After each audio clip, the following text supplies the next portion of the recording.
nagugulat kayo. Kasi minsan nagkaroon ng pagkakataon ng politika ay kami, ang San Luis at Magkalas, ay magkaiba sa larangan ng paglilingkod sa politika. Nagkataon, nagtagumpay, pero nagkaroon din ng hindi pagtagumpay. Ang politika po ay hindi ito ang araw ng paghihiwalay. Ito ang araw ng pagkakaisa ng bayan ng Santa Cruz. Kaya kung sinabing hindi kayo bayaran, kasi hindi rin ako binayaran ng punong bayan. Alam niyo ba kung bakit? Mas gugustuhin ko na maging simpleng lingkod ng aking pamilya kaysa maglingkod sa isang kasamahan na hindi dala-dala ang progreso ng bayan ng Santa Cruz. Sa ating pong mahabang paglilingkod mula kabataang barangay, konsehal, vice mayor, mayor, sa kabila ng tagumpay at sa kabila ng hindi pagkatagumpay, damang-dama ko na hindi pinakita ng punong bayan kay San Luis ang kanyang pagiging hindi namin at hindi kami naging magkasama sa larangan ng partido. Pero dahil ang aming dugo ay iisa, pumili ako, nagdesisyon bilang botante na ang pipiliin ko ay ang aking kaanak. Dahil sinabi ko kay Mayor, isa lang pagka naganap ang paglaho mo sa mundo, isa at ang unang makikiramay sa iyo ay kaanak. Kaya po ang inyong lingkod, hindi ko niya po sa politika. Dahil alam ko lahat ng bagay ay may katapusan. May sinabihan ako na isang lingkod bayan na parang pangungusap ang paglilingkod. May koma, may period. Pagka natakot ka sa katapusan, ibig sabihin, i-compromise mo ang bawat desisyon. Magiging mali ka na at mawawala na para sa mamamayan ng Santa Cruz. So, magsama-sama tayo na ngayong nakakaunawa at nakakaintindi na masigit nating ipaliwanag. Hindi pwedeng hindi natin nalalaman at nasasaksiyan ang tunay na kaganapan sa bayan ng Santa Cruz. Dinanas ko rin ho na hindi napatupad ang mga programa na talagang magkamag-anak kami ni Mayor dahil pareho kami ng karanasan na hindi naganap ang aming mga pangarap. Kaya kung hindi nagkakaisa ang ating pamahalaan sa paglilingkod, walang magiging pag-unlad ang bayan ng Santa Cruz.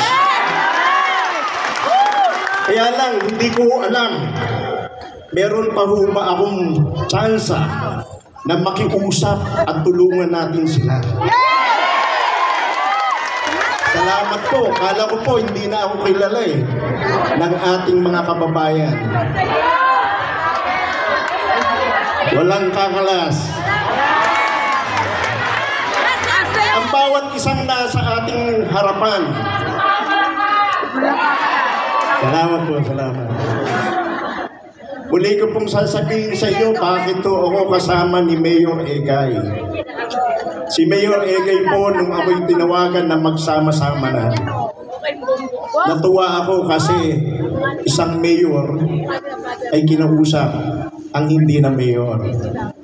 So tinitignan nun natin dito, ugali. Napakabuting punong bayan. Napakabuting punong bayan dahil sa simula pa lang, hindi ka malakas sa kanya, pero nangailangan ka ng tulong, hindi ka kasama niya sa labanan, nangailangan at nilapit mo ang pangangailangan mo sa medikal, ay sobra-sobra at sapat sa inyong pangangailangan. Ngayon, itong araw na to, kaya ho ako umakyat dito sa stage. Na-miss ko kayong lahat. I miss you too! Nakita ko ang pagmamahal nyo sa kanyang partido, dumadaan kayo sa aming bahay.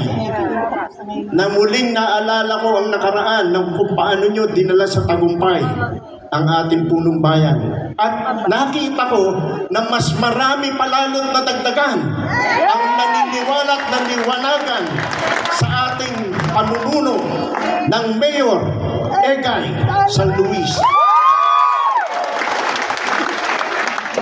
Sa kanyang pong kasama, sa pumapangalawa, bagamat sinasabi ito ang kanyang pag-ugali, ipagpaumaning ito ang kanyang original na ugali, hindi tinago, pero handang tumulong at handa rin niyang sabihin sa inyo na kayo na, at kung may pagkakamali ay babaguhin niya, pero sa pagbunod, sa pagtulong sa agarang solusyon ay maaasahan nyo ang inyong kasama na magiging alalay ng ating punong bayan kasama ang mga konsehal.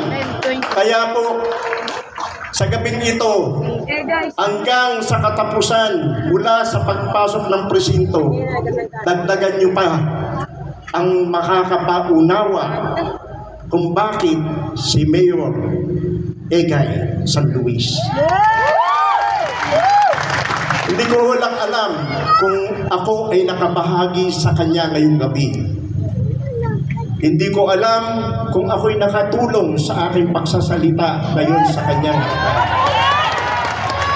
Maliit lang po ang kayo kong itulong sa kanya, pero yun ay galing sa aking puso at sa aking pamilya. Kaya po sa darating na mismong araw ng inyong desisyon, walang kakalas kay Mayor Egay San Luis. Mabuhay ang bayan ng Santa Cruz. Salamat po. Maraming salamat po sa suporta at pagmamahal, Mayor Ariel T. Magkalas. Ako si Edgar Sulit San Luis ng Santa Cruz, Laguna, matapos na maihalal bilang punong bayan ay mataimtim at buong katapatang nanunumpa. Tulungan nawa ko ng buong may kapal. Congratulations.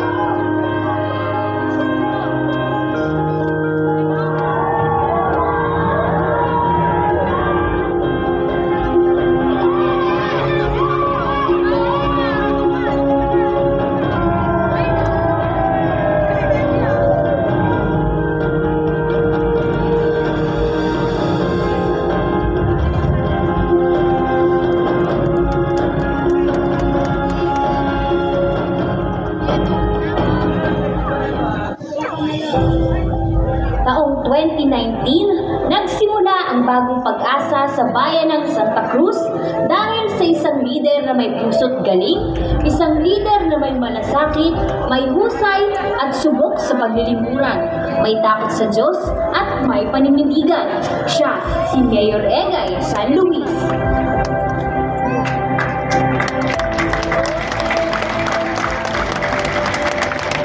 Sa gitna ng matinding tunggalian, kalaban ng malalaking personalidad, pinili ng taong bayan ang lider na hindi lamang matapang, kundi may pusong tunay na naglilingkod, ang tinig ng pag-asa para sa bayan. Ang sinabi ko, Egay! Sabihin niyo, Mayor ko pa rin! Egay! Mayor ko pa rin! Egay! Taong 2022, muling sumabak si Mayor Egay San Luis sa hamon ng halalan. At muli, taos-puso siyang itinaguyod ng mga Santa Cruzenyo. Patuloy ng tiwalang bunga ng kanyang walang sawang paglilingkod at malasakit. Serbisyong may puso. Isa muling tagumpay para sa bayan. Mga mahal kong kababayan sa bayan ng Santa Cruz, maganda at makadiyos na hapon po sa inyong lahat. Muli ako po ay lubos at taos-pusong nagpapasalamat sa lahat bawat isang mamamayan ng bayan ng Santa Cruz dito po sa naganap na mapayapa at maayos na halalan itong nakaraang Mayo 9. Sa unang 100 araw ng pamumuno ni Mayor Egay, pinangunahan niya ang mga proyekto at programang mag-aangat sa antas ng pamumuhay ng kanyang nasasakupan. Tunay na damang simoy ng pag-asa at pagbabago sa ating bayan. Ang simula ng isang makasaysayang paglalakbay tungo sa isang mas maunlad at mas masayang Santa Cruz. Ngunit sa kabila ng kanyang tagumpay, kaliwat ka ng pagsubok, paninira at pamumulitika, mga hamong kanyang hinarap na lalong nagpatapang, nagpatatag at nagpaliyab sa kanyang paninindigan at hangaring maglingkod sa ating bayan. Korupsyon, aligasyon sa serbisyo ng tubig, droga, pagsusugal at kawalang pagkilos noong pandemya ay ilan sa mga isyong pinupukol sa kanya. Ang kabi-kabilang fake news at disinformation sa social media na nagnanais na dumisan ng kanyang pangalan ay kanya ring hinarap.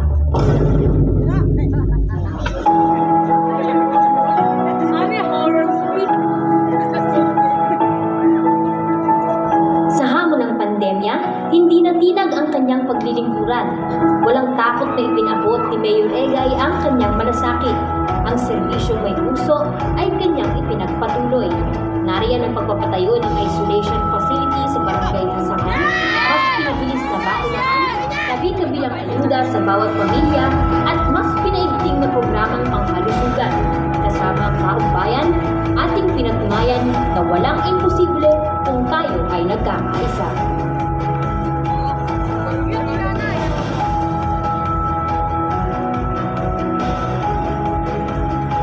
Tinutukan din niya ang kapakanan at kaligtasan ng kanyang mamamayan.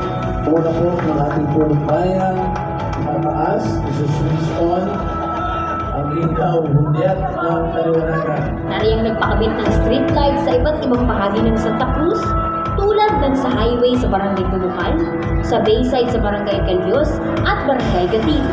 Bukod sa street lights, nagpagawa rin ng maayos at kapaki-pakinabang na mga farm-to-market roads na nagbigay ginhawa sa ating mga motorista, mga galakal at mga magsasaka. Maging sa kalamidad, sa mga bagyong dumaan at sa bawat pagbaha, naroon siya. Handa, mabilis at tunay na kalamay ng bayan. Sa bawat banta ng panganib, mabilis siyang umaaksyon. Ang kanyang pamumuno ay nagsilbing silong ng bawat isa sa gitna ng ulan.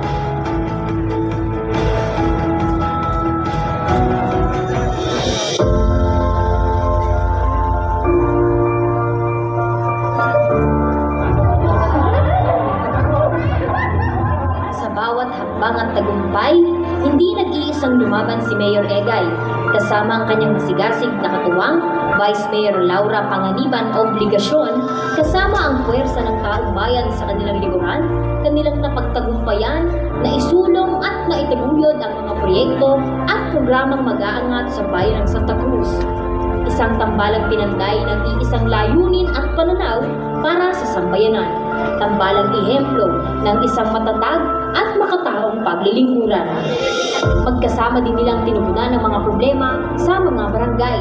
Ilan sa mga ito ay ang pagsasaayos ng lubak-lubak na kalsadang nagdurugtong sa Barangay Calios at Barangay Bagong Bayan at sa mabuting na daan sa Barangay Poblasyon 1 at Barangay Pagsawitan at marami pang iba.